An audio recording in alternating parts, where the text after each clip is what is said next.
Yo guys, what's going on? Today I got an interesting topic for you guys. We'll be talking about Abramune 1, Kokashibo, and his younger brother Yurichi, who, if you did not know by the way, is considered to be the strongest demon slayer to ever live. With that being said, let's just get into it. When Kokashibo was a human, his name was Michikatsu. Michikatsu was Yurichi's elder twin brother, who was born only a few moments before him. Due to being older, he was in line to be their father's successor, while Yurichi was to be sent off to go live on a monastery when he was old enough. Yurichi would be all alone by himself in their house, while Michikatsu received all the attention as the heir to their father. Yurichi would always cling to their mother, and his brother found this to be beautiful. One day, Michikatsu made his brother a wooden flute, a gesture the young Yurichi appreciated greatly, and even smiled for the first time ever upon receiving this gift. He would keep this flute with himself until the day he died. Wanting to spend more time with his older brother, Yurichi attempted to learn sword fighting alongside his older brother, and greatly outclassed both Michikatsu. Oh my goodness, bro. I'm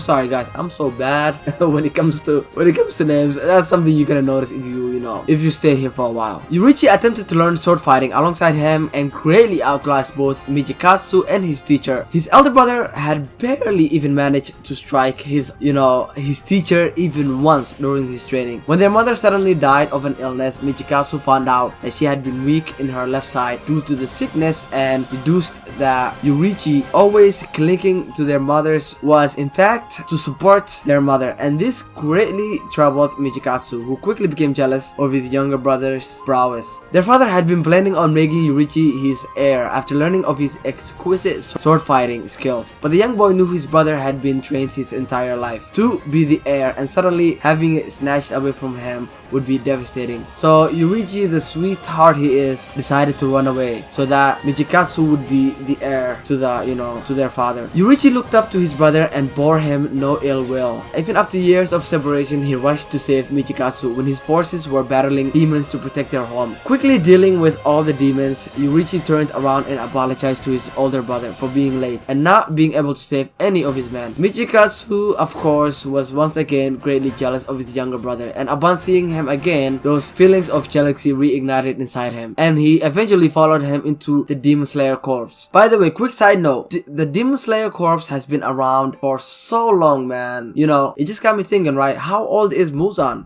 Man. So yeah, Michikatsu attempted to learn Yurichi's sun breathing, and while he was able to emulate it better than anyone else due to his close relationship and similarity to Yurichi, he was still unable to perform it properly, creating in the process a new form of breathing, and that was called moon breathing. Seeing the moon breathing in the manga, it was definitely interesting. And Kokashibo, like my first thoughts of seeing him, of course, was damn, like look at my eyes, you know what I'm saying? But also when he was using, when he started first using his attacks against Sanemi, the Wind Hashira, if you don't know, I noticed the the moon breathing. Like, to me that was very interesting because I've never seen it before, And one thing I want to give credit to, the mangaka, right, the author, is that just how original everything is. Like, you got like what, love breathing, right, with the love Hashira, right? You got moon breathing. Like what is that, moon breathing? Like, mind-boggling. Anyway, let's continue. Confident in his and his brother's progress, Michikatsu once declared to Yurichi that they were the greatest swordsmen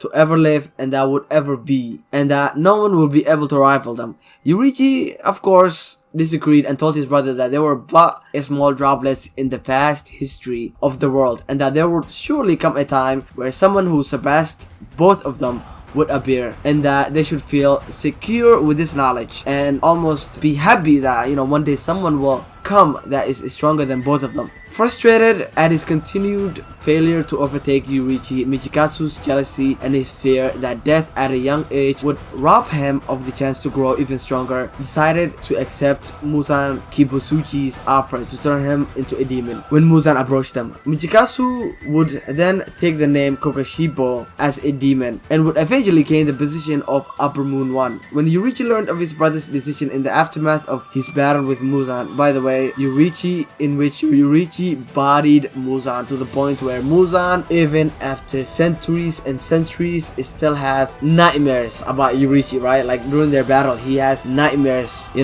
I will definitely get into this, you know, when I make a dedicated video about Yoruichi, you know, his battle with Muzan, and just how much of an impact he had on, you know, just the story and just everything. You know, in that video I'll be going over all the breaths and like how all the breaths came from, you know, the sun, the sun breathing, right? So yeah, stay tuned for that. So this incident, you know, Mochikatsu becoming a demon alongside a number of other factors led to Yoruichi's exile from the Demon Slayer Corps. Now, my thoughts of this are they out of their mind? They exiled Yoruichi? Like, but the audacity, man, the audacity. Many decades later, an elder and wizened Yoruichi encounters his brother one last time and prepares to battle him.